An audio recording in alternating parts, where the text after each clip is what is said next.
You know, when you pull up to a popular hiking trailhead and you get a rope out of your car, sling it on your back, everybody looks at you like, whoa, what's he doing? It can make you feel pretty cool. It could go to your head, make you think you're elevated or somehow better than these people who hike for fun. You hike because you have to, right? Because you're a climber. That's just the approach. It can make you prideful. You know what they say about pride. So with some pride, I make my way over to the pit toilet.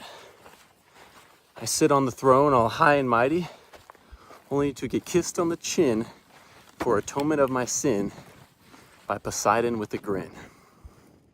It still smells.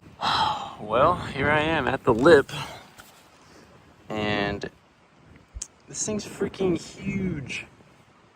You know, I've got all these photos of it and I study it all week, getting sight, and then I come out here and it's just massive. I don't know. Here's 0.5. And how overhung is it? Well, there's the rope and there's the wall. Okay, I stuck a swinging red ball nut in this cool slot. I don't know how good it is, but I'm hanging on it so far. So the crux I'm thinking is from this jug, you do a high clip. It's the only bolt, by the way.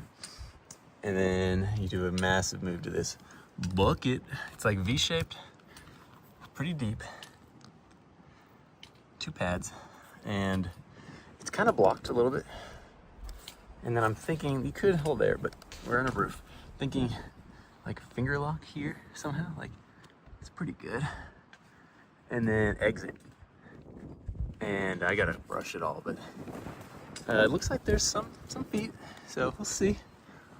Could be like a campusy dynamic thing. And then you could maybe try to go straight up, but is it contrived at that point?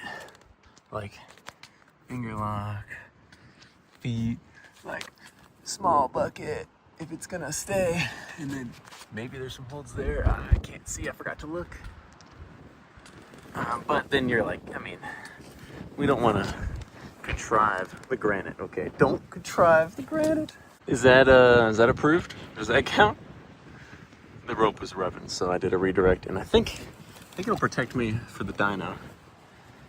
I need to measure this. Just looked at that down there, that looks hard too, so I don't even want to talk about it. But from the jug, past the bolt to the mail slot, it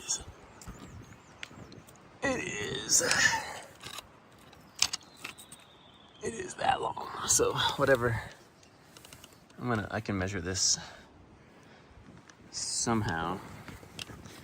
I guess it's longer than my leg, and that's the dyno. It doesn't even fit in the frame. I have to do 0.5. That is the dyno. Holy crap. It's been pretty emotional so far. Wrapping in, I was like, no way. Slowly but surely, I'm feeling better about the moves. I think I know. I haven't even tried it yet, but let me show you what I'm cooking here. There's the view from beneath, and boy, it does not look that bad. Hanging, that's scary. Hopefully you don't need to use that. Start on the ledge, go up the slab, and you go under all this. Maybe it's a cop out, I don't know. And then, good piece of gear right there, look at that, oh yeah. And then you come up here, looks pretty chill. Bucket 0.5, another bucket. 0.3, which I don't think I've placed. Bucket, clip from there. And then I did some pulling around. I think I can reach that mail slot. I'm so excited. I think I'm gonna try to like stick the big move on my first tie-in. With the clove hitch situation, obviously I don't think I could even expect to top out in any sort of fashion. But I'm gonna try real hard to get to that. Stick the big move first try. I'll try to film it somehow. So what even is this area? This is what I call the armpit of Leichenwald. Basically at the top of pitch 1 of Traw Hex, or TRA Hex. That's pitch 1 of Traw Hex. It's like a 5-6. There's Rage, Leaning Tower, and then there's some wrap anchor. It's actually not redundant. I didn't do that. It needs to be, rules are rock colored. That's the rule. So, and then the guidebooks show Traw Hex either going this way and kind of adventuring, or going this way, right there, exiting that way, which did look like it had some wear. And so basically I'm just trying to do a harder exit to a 5-6. Good news, the first piece is right here. And that was definitely 5.6. There's like great features, but not too many. It's really fun, actually. Bullet rock, and you can see, like, I think I saw pin scars. That was cool. And then I'm gonna go boom, boom, boom.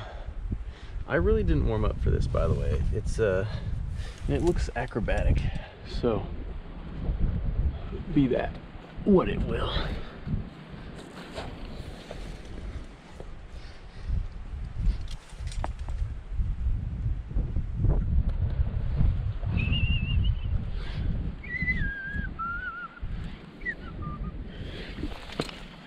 There we go. That's not the worst. With a piece of gear right there. And it's overhung all of a sudden. Yeah, this is crazy. Okay. That could be that. So dyno with or without the quick draw? That's the question. Losing a ton of energy.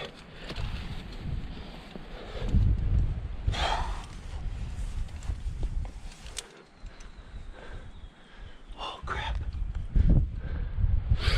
Okay, well that's not gonna work.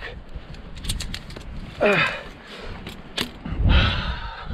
gonna try a normal dyno, just like square on, high feet, left hand, with the rope's not in the way. There's like a pretty good finger lock spot in here. Not like really matters, but this is like better. Yeah, we'll do that right there. Oh gosh. The feet feel high. Oh gosh. Oh man. Oh, what the heck? What's this heel? Okay, that might work, that might work, that might work. With the heel, I think I'm gonna have to go up right hand, which is better for my shoulder, worse for the sequence, but potentially cooler. Okay, we're close, but not in it. So we might be back to the dyno. I don't know. We're gonna try a square dyno, I think. I'm kind of scared about jumping with the tooth device, but you know, whatever. Also, my hips are like way high the way the devices are engaged, so that kind of is cheating, but also whatever.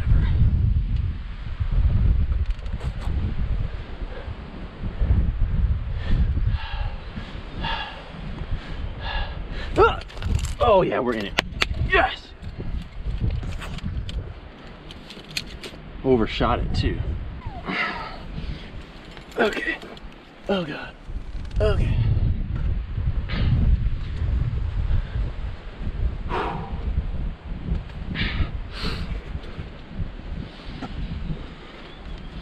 I think my hips are like really high now with the devices. So it's not super fair.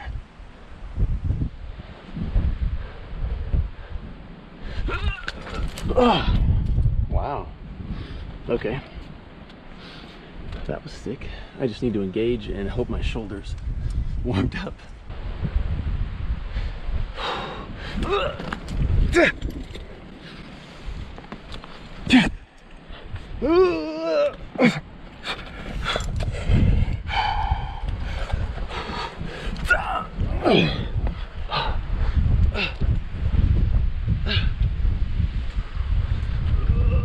Okay.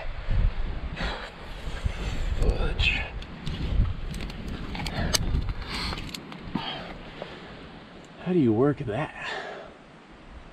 All right, I went down to like a good stance, re-rigged it. We'll see how it goes without the devices pulling me up inch by inch. This feels way different. Oh my god. Oh, that feels terrible.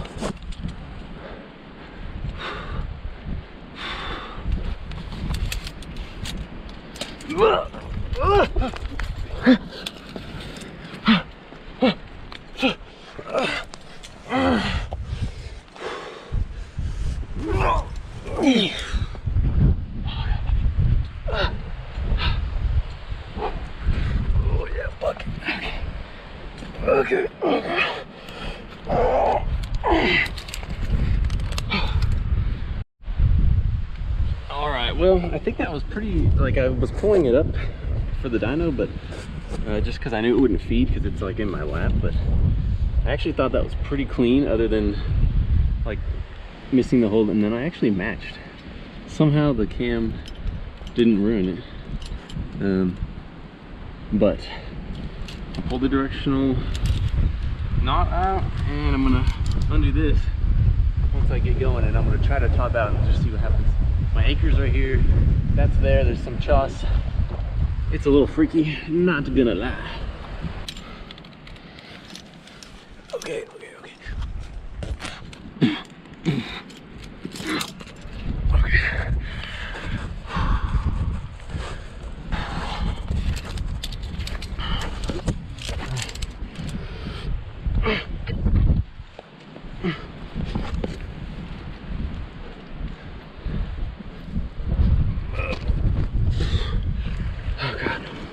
Oh, Lord. Oh, God. Hey.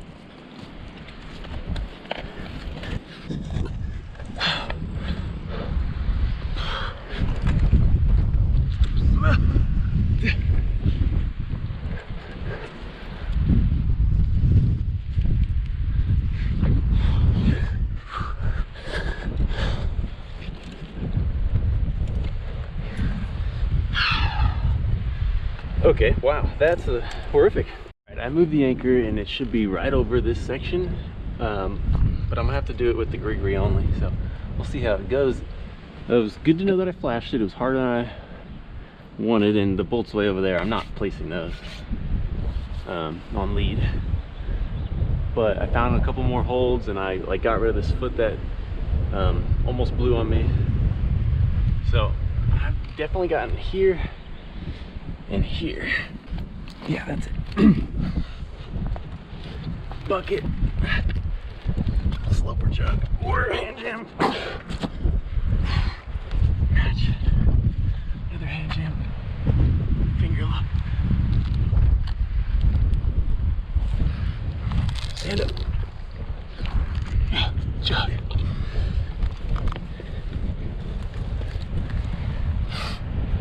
Jug. Gear. Hopefully that's easy.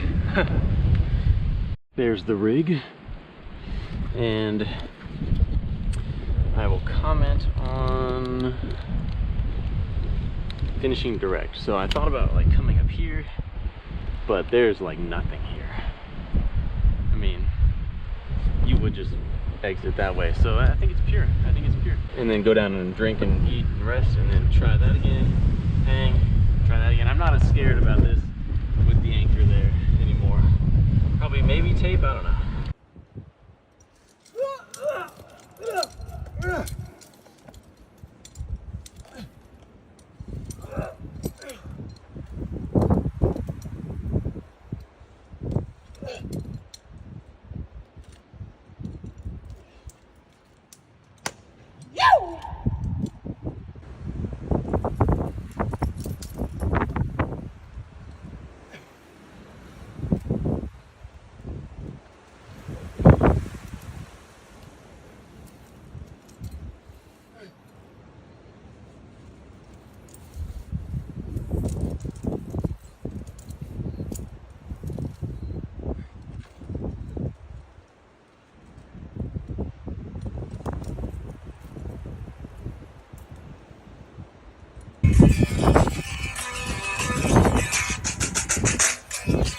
There is a climber up there, I swear. I keep hearing carabiners clip.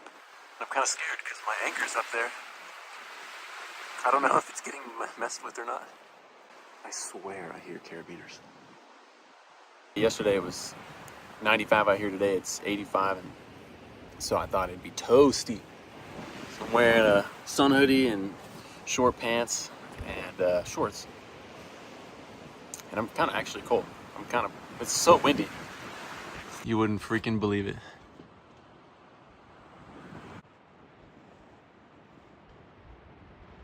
It's Miles again. I said, bro, can you get me a belay, please? Just went up to clean it and free the rope so I could lead it. And that happened. That right there and that That right there caused it all. I just fell short of the V-slot. I was in it and just ripped out. It's really, really sharp. So now we're gonna try it on lead, maybe with some tape. Thank you.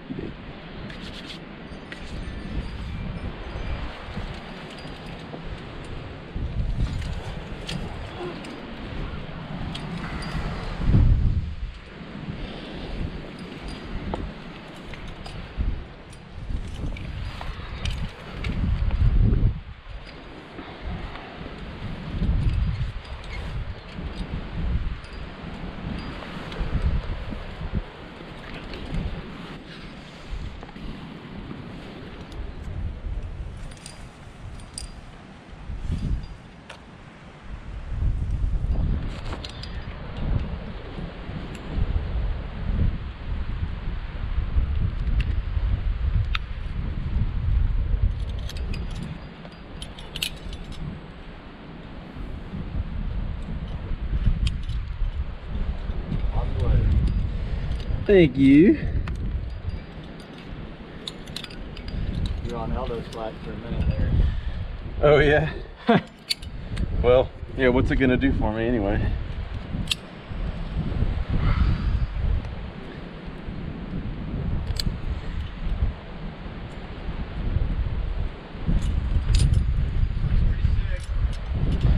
Yeah.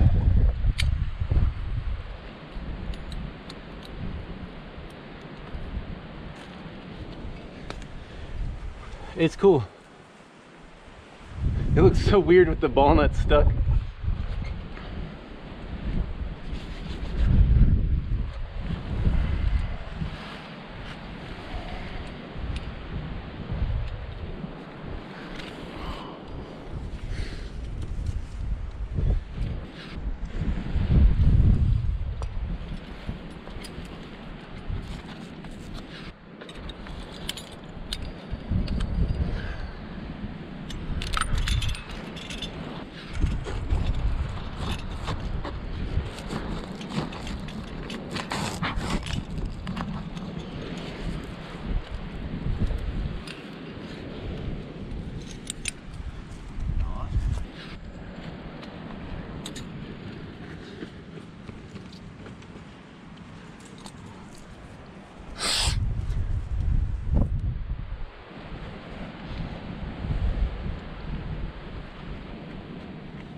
You with me, my friend? I'm with you.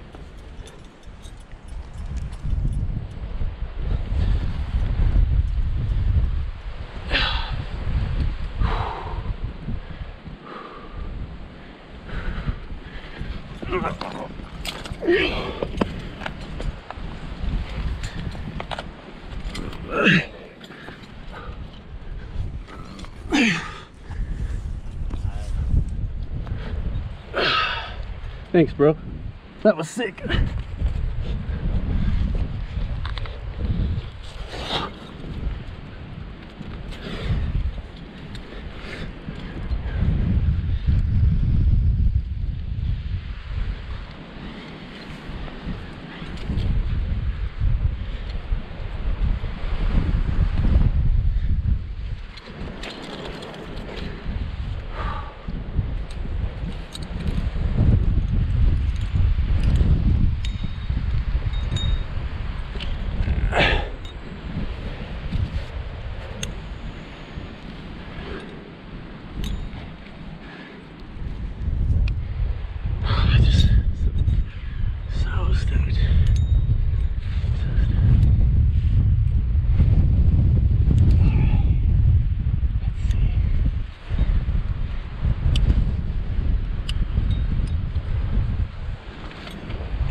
some air right there.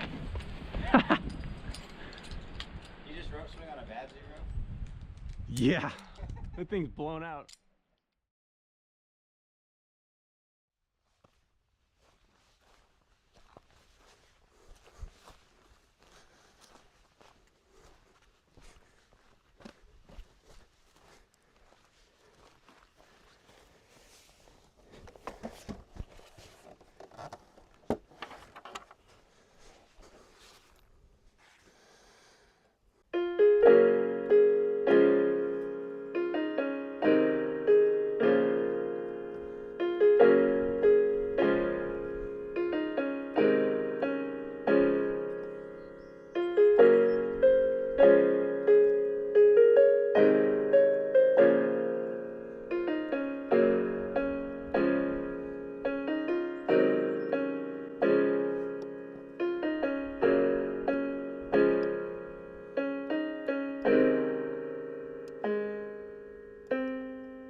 This route is more than just a one-bolt early exit to a 5-6. The rock was first climbed by Tony Wilson and Duane Raleigh in '87 at the tail end of our golden age.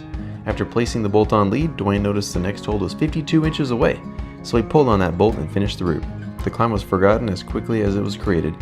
A few decades later, Drew Nevius noticed the bolt and broke it out of its quantum paradox. Now when I said golden age, I was referring to the early 1980s when Duane, Jimmy, John, and the like put up 99% of today's classic routes in the boldest of styles.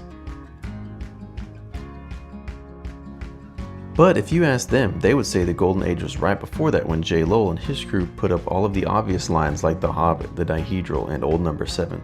Or maybe when Greg Schooley put up Bourbon Street alone. Or when the Pansiera brothers did the groundbreakingly stout splitter Moosehead. Or you could argue that the golden age was the packed 90s where we had our sport climbing revolution, we also had Chuck's first Ascent rampage, a 2-year Axis victory with the Refuge, and not long after that the Baldy dedication.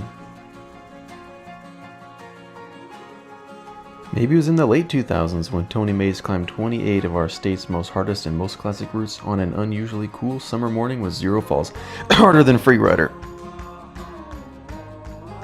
Heck, maybe it was when bouldering started ramping up and our area's first V10 was established. Or in the 20-teens, when roped climbers were getting out having a golden time in silence. Or maybe it was the 2020s when the shorties, the projects, the forgotten climbs, and the lines between the lines got a second look. Or maybe it was never gold.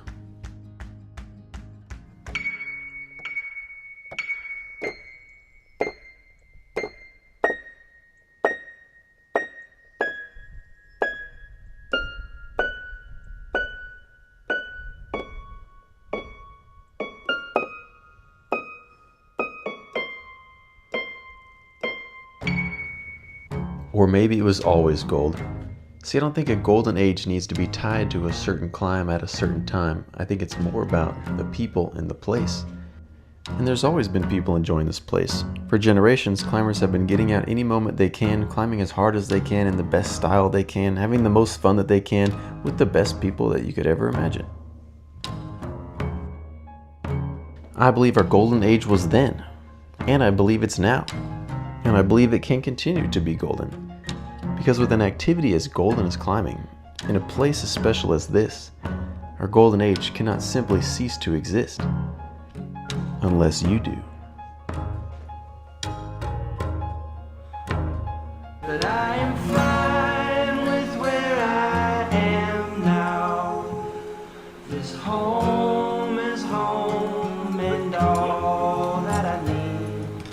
But for you, this place is shame. But you can blame me when there's no one left to blame. I don't mind.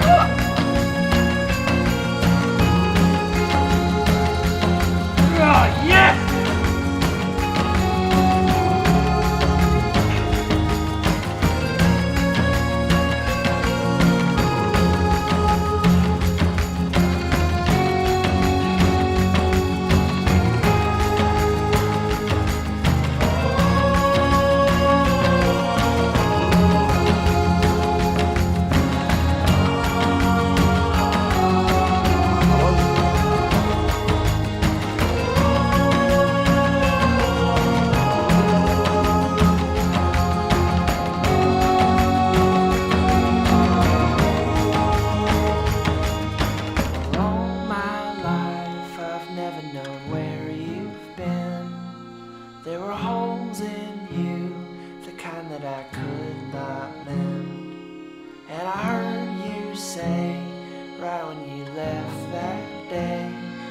everything go away. Yeah, everything goes away. But I'm gonna be here till forever. So just call when you're around.